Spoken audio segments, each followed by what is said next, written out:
And I guess one more is patient the right word with Jordan Travis? Because I don't think we all expected this coming into this season. I mean, I know you brought in a ton of transfers, and that definitely has probably helped. But I mean, it probably nobody likes the word patient anymore in college football, No. but it kind of paid off here. We said before the season started that if Jordan Travis could throw the ball decently, if he could throw a forward pass, that's what we wanted, because we had not seen this out of Jordan Travis before. And I think it's kind of, they put that trust. I think once Jordan Travis realized, I'm the starter, I'm going to be the starter full time, I think he built off that trust. And you're seeing a Jordan Travis at quarterback.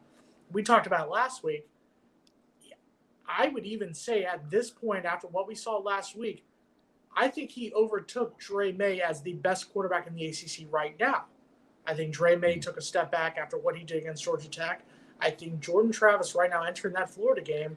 Logan, if you want to disagree with me, go ahead. But I think right now he's the best quarterback right now in the ACC. He's playing great football. He's taking care of the ball, and the thing is, he's a threat with his legs too. Drake May having a phenomenal season for his age too. Just seeing the development though for Jordan Travis specifically has been nice, and that's helped a lot.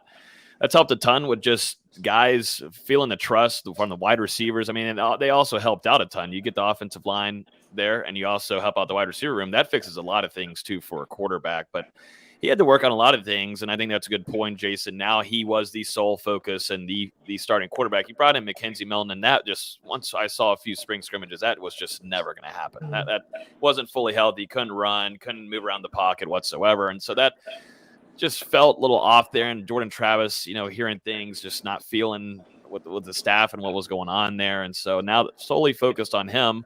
Tony Tokar's Florida State's quarterbacks coach has done a really nice job, not only with Jordan Travis, but also developing there with Tate Rodemaker, who was a guy that had to go in and save Florida State and have a game-winning drive against Louisville. That was one of their most impressive, if not the most impressive one, compared right next to LSU. But, him just playing smarter, man. And he kind of had a few instances earlier in the season, but he continues to grow and get better. The biggest question now is if he ends up staying for next year. Because if Florida State's able to keep him for next year, you're fighting for the ACC championship. You're getting rid of the divisions next year. You have a good chance. Florida State can fight. If there was no division this year, you're fighting for an ACC championship. But that's just not the case. Atlantic is always going to be right now held by Clemson. But Jordan Travis, the biggest question for me right now is heading into next year. What does Jordan Travis do? Because you see all these rankings, and, you see all these PFF grades and whatnot. You can take him for whatever you want, but he's putting up some good numbers right now compared to some really good quarterbacks. Some playing the SEC, good competition. But, Travis has really, I think, been mental for him. He was dealing with a few things, too, last season that it took them a while to figure some things out and health-wise, and I think they got that figured out. And he's been able to stay healthy, too. Healthy is probably